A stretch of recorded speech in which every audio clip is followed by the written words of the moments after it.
Friend is Jonah Goldberg, senior editor, National Review, and a Fox News contributor. Not that old, but a friend. Jonah, good morning to you. Who is Sid Blumenthal, first of all? Refresh our minds about his relationship with the Clinton family.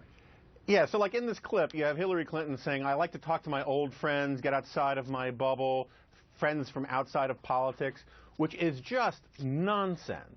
Sid Blumenthal is this sort of malevolent, lugubrious political mercenary who'd be more appropriately placed as an advisor to a Medici prince in the 14th century. He's been a hatchet man for the Clintons for 25 years. They know him through politics. They use him as a political tool, both when he was allegedly an objective reporter and then when he started to do work for them. There's a reason why the Obama administration refused to let Hillary Clinton hire this guy. He's a very sketchy guy. Wasn't he the one who, when President Obama said, keep Blumenthal far, far away? Or, I mean, what was that the quote from him?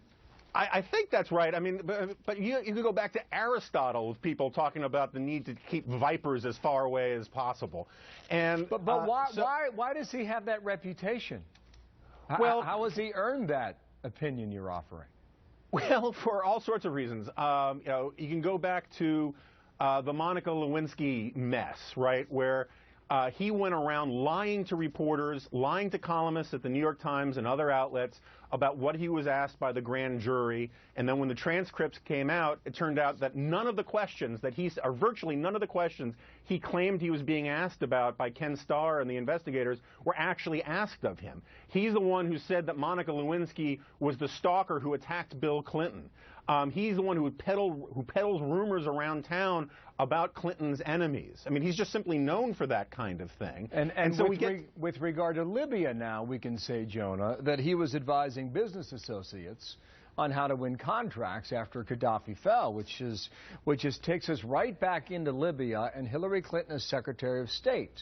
And you remember when she appeared before that Senate committee and Rand Paul raised this question. Roll it. It's been in news reports that ships have been leaving from Libya and that they may have weapons. And what I'd like to know is the annex that was close by, were they involved with procuring, buying, selling, obtaining weapons?